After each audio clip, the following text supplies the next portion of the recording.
What's going on? You're a chess grandmaster. Can you work out what's at play here? Look, as a chess grandmaster, I'm used to analyze facts. And I believe what we saw was a tip on the iceberg. There's so much still underwater. I don't think Prigozhin acted alone. I think that was a much bigger challenge to Putin's power by those in Russia, mostly GRU or KGB, who were not happy with the war on Ukraine.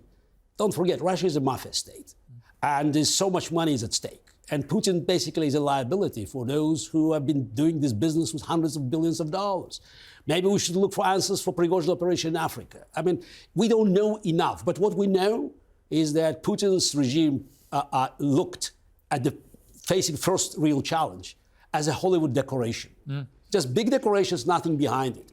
So Putin made a big statement. You show the statement, 9 a.m. It's in the morning. Who followed his orders? Nobody. What was the government? Nowhere to be seen. Parliament, Senate, Ministry of Interior, Ministry of Defense, they're all gone. So it's just, it's a colossus on clay feet. And I think what we saw was just the first act of the drama.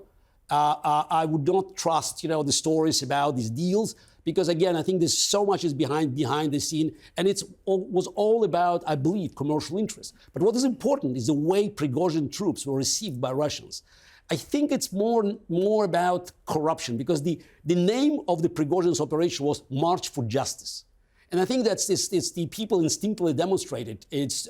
That's this corruption regime, this Putin's regime, has no support as it claimed. The whole story of Putin was popular has been just, destroyed by the march, which stopped for no clear reasons. Prigozhin could have taken Moscow in the next 12 hours. Right, none of it really makes a lot of sense. General Dannatt, we've just been told the Russian state media reporting that Vladimir Putin will make a series of important announcements this evening. That'll be his first appearance since denouncing the Wagner mutiny. What's he going to say? What do you think is going on here? Well, it'd be interesting to see what he is going to say, because on Saturday morning he had a lot of words, but he didn't have much substance at all and looked like a man pretty much caught in the headlights.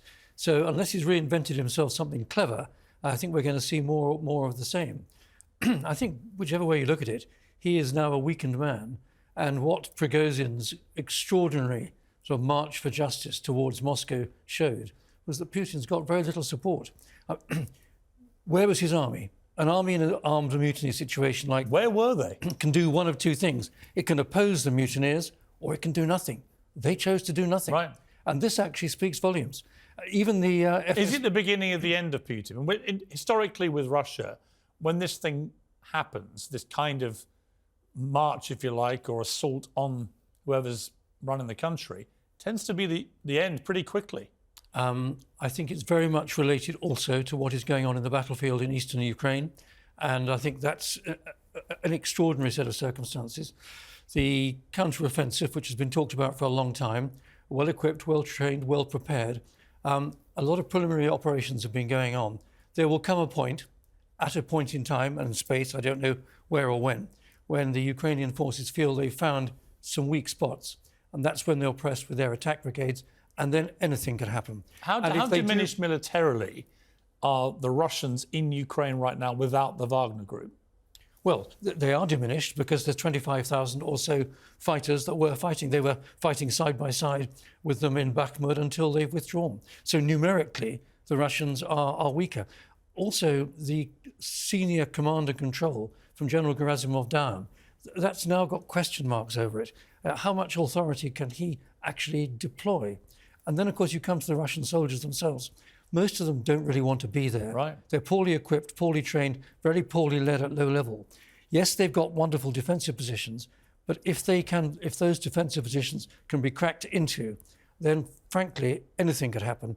Literally anything. We don't want to get too overly optimistic, and lives are involved here. Ukrainian lives are involved here. Well, it's quite possible they could break through and be very successful. Yes, I agree.